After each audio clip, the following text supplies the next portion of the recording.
Olá pessoal, me chamo Geilson Francis, você está no meu canal Geilson Francis para tratarmos hoje sobre direito penal em minutos, mais precisamente sobre a aplicação da lei penal no tempo. Espero que você esteja conosco até o final desse vídeo, com certeza vai ser de suma importância para a sua aprovação. Então vamos para a dica.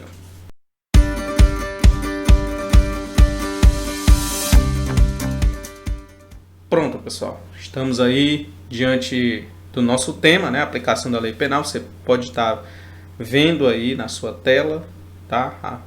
O tema aí que nós vamos tratar nesse momento. Espero que você possa estar visualizando perfeitamente aí o nosso slide e nós vamos começar a ver a partir desse momento sobre a aplicação da lei penal no tempo, tá ok? Então, gente, nós estudamos quando nós tratamos sobre princípios da legalidade, que a lei penal ela só pode ser aplicada, né, se houver uma lei anterior que anteceda o fato que está sendo praticado. Então tem que haver uma lei anterior que criminaliza aquele fato, certo? Esse aí é o princípio da anterioridade da lei e o princípio também da reserva legal, porque não apenas sem a prévia cominação legal. Tem que haver, então, uma lei para aplicar a pena e uma lei para poder também ser aplicada a determinado fato que está sendo incriminado por esta lei. Então, a lei ela pode inovar, trazer um fato que não é criminalizado, fazer com que esse fato agora seja criminalizado, como também a lei ela pode vir para regular um fato que já está sendo incriminado por uma lei anterior.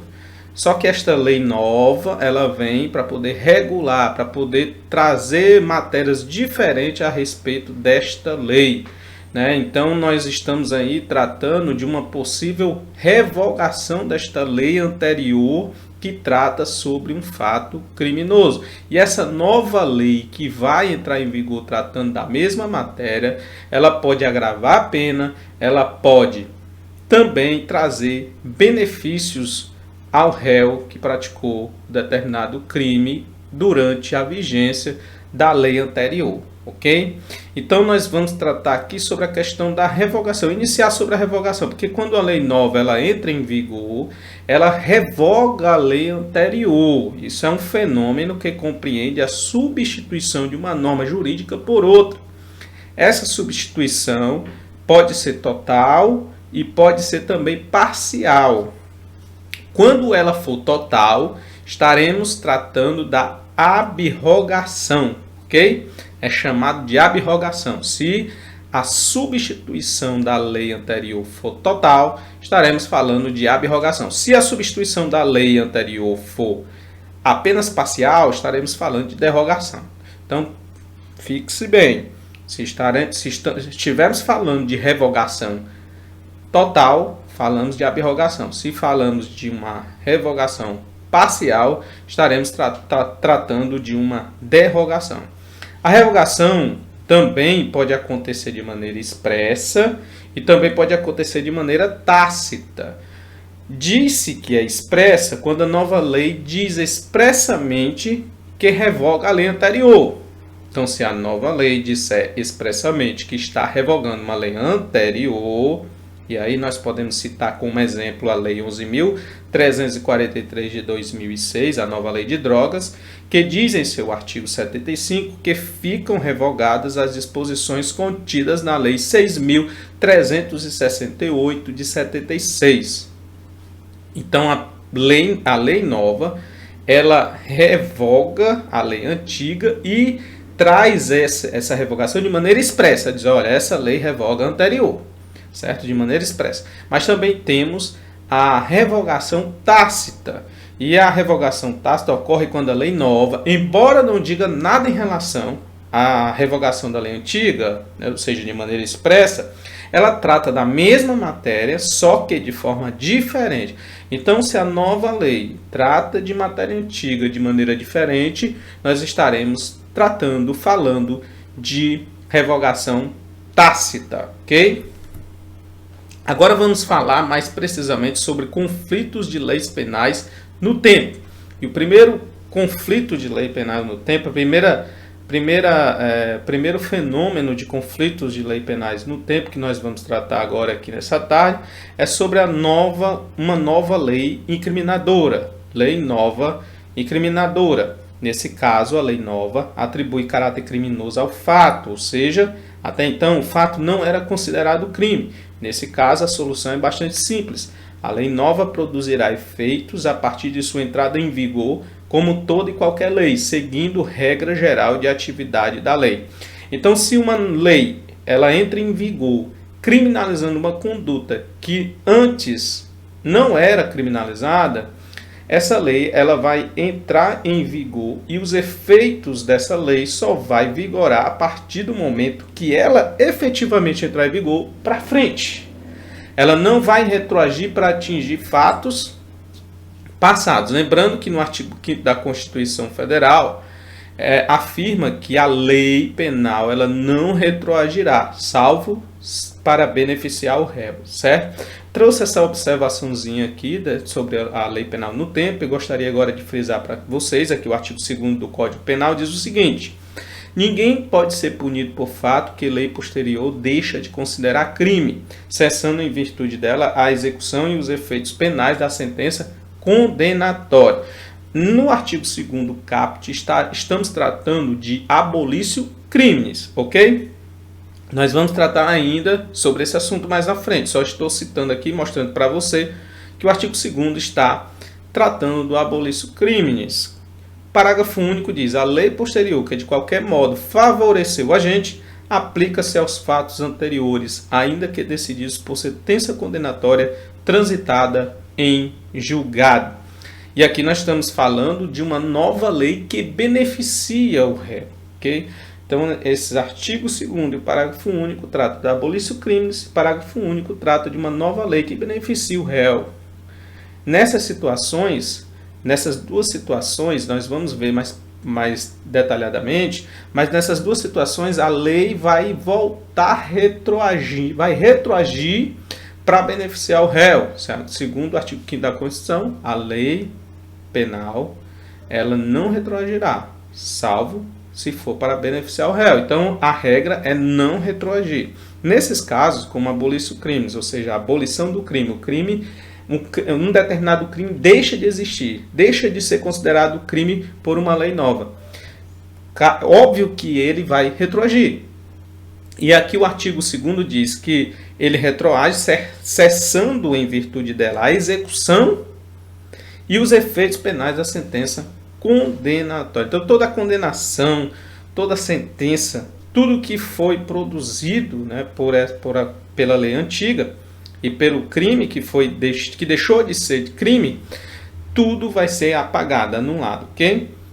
Já o parágrafo único, a lei posterior, que de qualquer modo favorece o agente, aplica-se a fatos anteriores aqui, homenageando, certo, o artigo 5º, que foi já frisado aqui várias vezes, e vou repetir mais uma vez, né? A lei penal não retroagirá, salvo se for para beneficiar o réu. Então, se uma lei nova favorece, retroage para poder beneficiar o réu, ok? Nós temos a lex gravel, ou seja, uma lei mais grave. Nós vimos que a lei, o conflito de leis anterior, que nós tratamos agora, falava sobre uma nova lei que incriminava, ou seja, pegava um fato que não era criminoso e tornava criminoso. A nova lei traz agora um fato, incrimina um fato que antes não era incriminado. Já aqui é diferente. Já existia uma lei posterior que tratava sobre a matéria, tratava sobre o tema, mas agora cria-se uma nova lei, certo? Agora tratando da mesma matéria, mas de maneira mais grave. E nós citamos aqui um exemplo para você. Crime de homicídio simples, o artigo 121, possui pena mínima de 6 e pena máxima de 20 anos. Imaginemos que entrasse em vigor uma lei que estabelecesse que a pena para o crime de homicídio seria de 10 a 30 anos. Nesse caso, a lei nova, embora não inove no que tange a criminalização do homicídio, porque já é criminalizado pela lei, pelo Código Penal, traz uma situação mais gravosa para o fato. Assim, produzirá efeito somente a partir de sua vigência, não alcançando fatos pretéritos. Então, se você tem uma lei grave, que vem agravando a situação do réu, é óbvio que essa lei não vai retroagir, de acordo com o artigo 5º, que nós já frisamos várias vezes, segundo o artigo 2º e segundo o parágrafo único, né, que diz que a lei nova ela retroage, se for uma lei que beneficie. Se for uma lei que beneficie, retroage para poder reger fatos passados de crimes que foram praticados na vigência de lei anterior. Mas, e abolir os crimes, né? Ou seja, a abolição do crime. Quando um crime deixa de ser considerado crime por uma lei nova, os fatos que foram praticados e os crimes que foram praticados durante a vigência da lei antiga também vão cessar, porque a lei vai retroagir para beneficiar fatos passados. É o que diz o artigo 2º do Código Penal e parágrafo único. Só que aqui, gente, estamos tratando de uma lex grave, de uma lei grave, de uma lei que está entrando no ordenamento jurídico, mas prejudicando, trazendo um aumento de pena, como o nosso exemplo aqui citou, né? Aumentando a pena máxima, a pena mínima, certo? Aumentando assim, agravando, melhor dizendo assim, a condição do réu. Então, diante disso, fica fácil, né, nós colocarmos na nossa cabeça que essa lei ela não vai voltar, ela não vai retroagir para atingir fatos passados, produzirá efeito somente a partir da sua vigência. E lembrando aqui, gente, que vocês precisam lembrar que da vacatio legis, né? Toda lei que entra em vigor, em regra, existe uma vacatio legis de 45 dias. Vacatio legis é como se fosse, certo, um informativo, né? Para trazer tem um caráter apenas de informar e trazer uma publicidade daquela lei, mostrando que a partir dentro desses 45 dias não há eficácia da lei, mas essa lei agora está se tornando conhecida e daqui a 45 dias, a partir de 45 dias, ela entra em vigor, vai ter eficácia e vai ser aplicada. Então a vacatio legis serve mais ou menos para isso. E a vacatio legis, ela produz, se você praticar um crime durante a vacatio legis, você não vai ser criminalizado por aquela conduta, é óbvio, certo? Então, no caso aqui de uma lei mais grave, ela só produz efeitos, somente a partir da sua vigência. A vigência acontece em que momento? No final da vacatio legis. Se for 45 dias, no final dos 45 dias, quando ela entra em vigor, aí ela vai ser aplicada aos fatos que vão acontecer da entrada em vigência para frente. Fatos pretéritos não vai retroagir, porque é uma lei que está agravando a situação, uma situação que a lei antiga não agravava, ok? Abolir o crime, já falamos um pouco sobre abolir os crimes, mas vamos continuar aqui falando um pouco mais, até para repetir, na repetição é muito bom, que você faz com que você nunca mais esqueça do que você está tratando. Então vamos repetir novamente sobre abolir os crimes. O que é abolir os crimes? Ela ocorre quando uma lei penal incriminadora vem a ser revogada por outra que prevê que o fato deixa de ser considerado crime. Um exemplo que nós temos é o crime de adultério. Antigamente o crime de adultério existia. Existia, meu amigo, que tinha de gente hoje que deveria ser penalizado, criminalizado, porque vive adulterando. Então, houve, né, essa sensibilidade por parte do legislador, né? Os tempos mudaram, as pessoas antigamente, né, de maneira mais tradicional, mantinham ainda muito o casamento, apesar não significa que não houvesse traições e adultérios no passado, mas as pessoas ainda seguravam bem o casamento e começou a haver divórcio, traição e traição e divórcio. Aí o que foi que aconteceu? O crime deixou de existir. Houve o que? Um abolício criminis, ok? O adultério deixou de ser crime. E o adultério deixando de ser crime, aconteceu o fenômeno da abolício criminis. Todos os fatos que aconteceram na lei antiga deixam de ter efeito. Inclusive se tiver uma sentença condenatória. Teve a sentença condenatória, a sentença é anulada. camarada ele vai ser extinta a punibilidade. Está lá no artigo 107 do Código Penal, é uma das causas de extinção da punibilidade no artigo 107. Extingue-se a punibilidade, o camarada vai ter que ser colocado fora da cadeia. Okay? Por quê? Porque a lei nova traz a anulação. Simplesmente deixa de prever aquele fato como criminoso. Então, se você tem um crime, né, na lei antiga e uma nova lei entra em vigor dizendo que esse crime, esse fato, não é mais crime, é óbvio que é uma lei mais benéfica. E essa lei mais benéfica, de acordo com o artigo 5º, vai retroagir para atingir fatos passados, ok?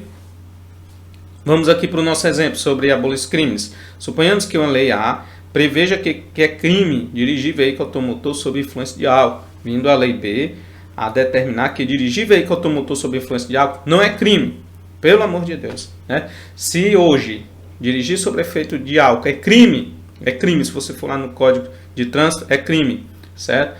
E o pessoal já bebe, já faz uma desgraça, já mata o povo no trânsito. Imagine se uma lei nova chegasse dizendo, olha, não é mais crime, né? Seria muito bom para os bebinhos, mas muito ruim para a população em geral. Mas isso aqui é só uma questão de exemplo. Nesse caso, como a lei posterior deixa de considerar um fato criminoso, ou seja, o fato da pessoa dirigir veículo automotor sob influência de álcool, como uma lei posterior está vindo trazendo uma não criminalização daquela conduta que era criminalizada, nesse caso a lei posterior deixa de considerar o fato como crime, ela produzirá efeitos retroativos, alcançando fatos praticados mesmo antes de sua vigência, em homenagem ao artigo 5º, aqui o inciso da Constituição Federal, e o artigo 2º do Código Penal, como já vemos tratando aí durante toda essa parte. Um cuidado aqui para você, uma observação importante. Não confunda abolir crimes com continuidade típico-normativa. Em alguns casos, embora a lei nova revogue um determinado artigo que prevê um tipo penal, ela simultaneamente insere esse fato dentro de outro tipo penal. Nesse caso, não há abolir crimes, pois a conduta continua sendo considerada crime, ainda que por outro tipo penal. Nós temos um exemplo aqui do atentado violento a pudor e do estupro. Antes eram dois tipos penais distintos, atentado violento a pudor, praticar atos libidinosos, e o estupro, né, que é conjunção carnal. Agora, né, não existe mais essas tipificações de maneira separada. O atentado violento ao pudor foi revogado, o tipo penal. Não deixou de existir o tipo penal, né, que tenha sido revogado. O que foi que aconteceu? O atentado violento ao pudor foi para dentro do crime de estupro. E o crime de estupro agora ficou mais abrangente. Não é só a conjunção carnal, né? Não é só conjunção carnal, mas qualquer ato libidinoso também é considerado hoje estupro. Então, se a pessoa antigamente só era crime se houvesse a conjunção carnal, vaginal. Então, o estupro só poderia ser praticado se a vítima fosse mulher. Hoje não, pode ser homem, pode ser mulher. Okay? Porque o atentado violento ao pudor foi para dentro do estupro, né? Qualquer ato libidinoso hoje é considerado também estupro. O que foi que aconteceu, Geilson? Foi um abolir crimes? Não. O que aconteceu foi uma continuidade típico-normativo, onde um tipo penal deixou de existir, mas o conteúdo daquele tipo penal foi colocado em outro tipo penal, no caso, no estupro, né? O atentado violento ao pudor foi para dentro do estupro, e o estupro se tornou agora um crime mais abrangente. Então não esqueça, não é abolir crimes, é continuidade típico-normativa, ok? E por fim vamos falar sobre a Lex Mitchell, ou Novatio Legis in Melior. O que isso significa? O que é isso? É exatamente o que diz o artigo 2º do Código Penal, no seu parágrafo único, né? Diz o seguinte, o que é a Lex Mitchell ou Novatio Legis in Melior? Ocorre quando uma lei posterior revoga a anterior, trazendo uma situação mais benéfica ao réu. Nesse caso, em homenagem ao artigo 5º da Constituição, já transcrito, a lei nova, né, já falado, a lei nova retroage para alcançar fatos ocorridos anteriormente à sua vigência.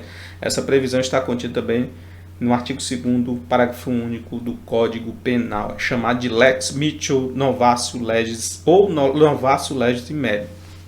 Uma lei nova entra em vigor, beneficiando o réu. Então, em homenagem ao artigo 5º da Constituição, ela vai retroagir para poder regular fatos passados, ok? Lei posterior que traz benefícios e prejuízos ao réu.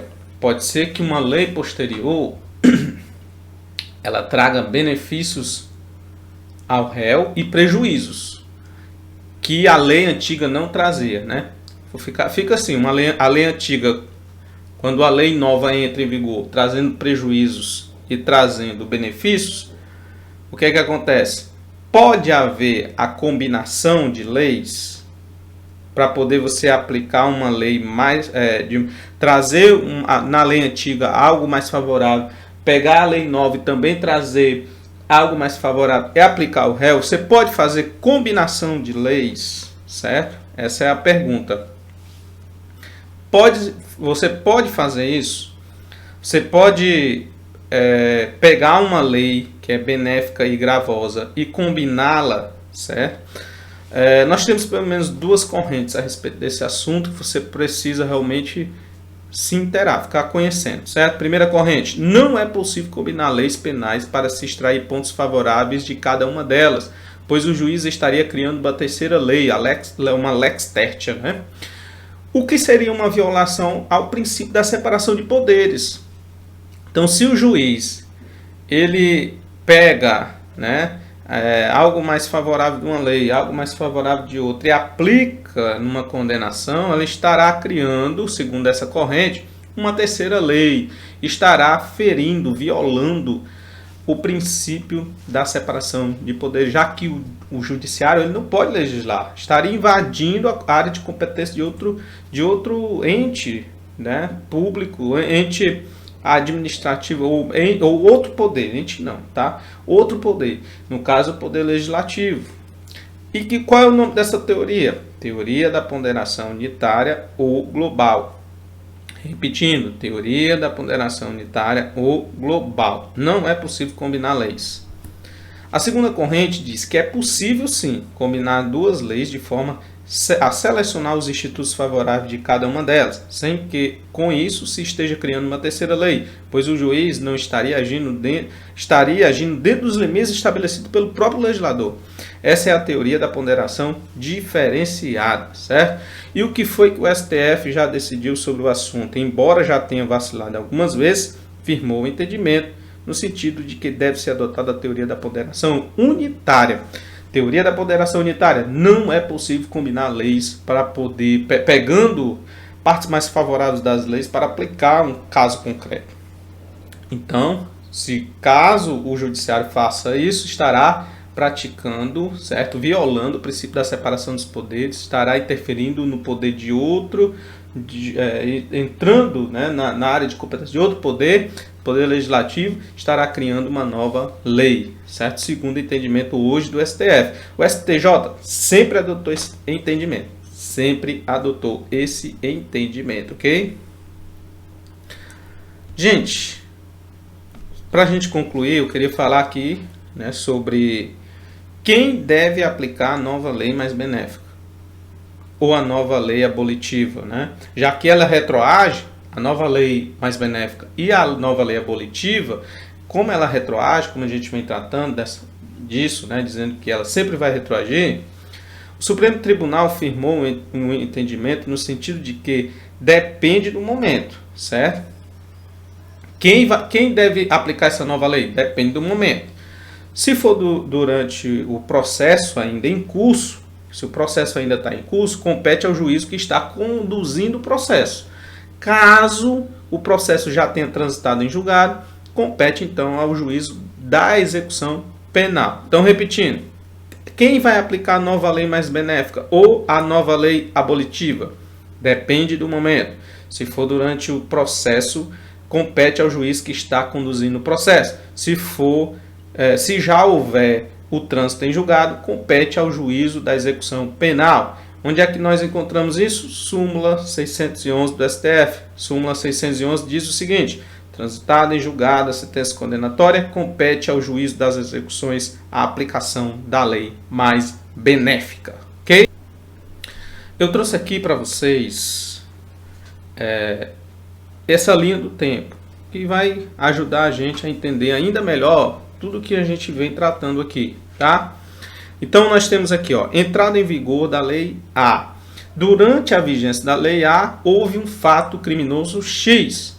A Lei A, aqui no segundo tracinho, a Lei A é revogada pela Lei B, que é mais benéfica. Acontece a vigência da Lei B até que a Lei B é revogada pela Lei C, que é mais gravosa. E a sentença relativa ao fato criminoso X, ela vai se dar exatamente já durante a vigência da Lei C, certo? Então, a pergunta é: qual lei será aplicada ao fato criminoso? Será a Lei A? Será a Lei B? Ou será a Lei C? Pelos nossos estudos e por tudo aquilo que nós vemos falando, a Lei C não vai ser, porque é uma lei mais gravosa, ela não vai retroagir para poder atingir fatos passados, ok? E segundo o que nós estamos observando aqui, a Lei A ela é mais grave do que a Lei B, que é mais benéfica. Então, qual é a lei que vai ser aplicada na sentença relativa ao fato criminoso X?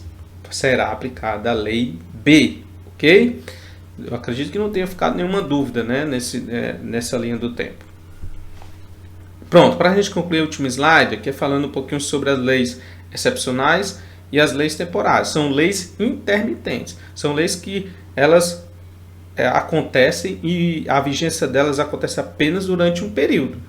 Nós temos a lei temporária. A lei ela expressa claramente o dia que vai começar a vigência da lei e o fim da vigência da lei. Um exemplo que eu posso citar é a lei da Copa, que vigorou durante a Copa do Mundo. Foi uma lei temporária, só perdurou durante o período ali da Copa do Mundo, ok? Então era uma lei temporária. As leis excepcionais são aquelas que são produzidas para vigorar durante determinada situação. Por exemplo, estado de sítio, estado de guerra, outra situação excepcional. Situação excepcional. Tá? A lei temporária é aquela que é editada para vigorar durante um determinado período, certo? Cuja revogação se dará automaticamente quando se atingir o termo final de vigência, independentemente de se tratar de uma situação normal ou excepcional no país. Então, essas são as definições da lei excepcional, da lei temporária, ok?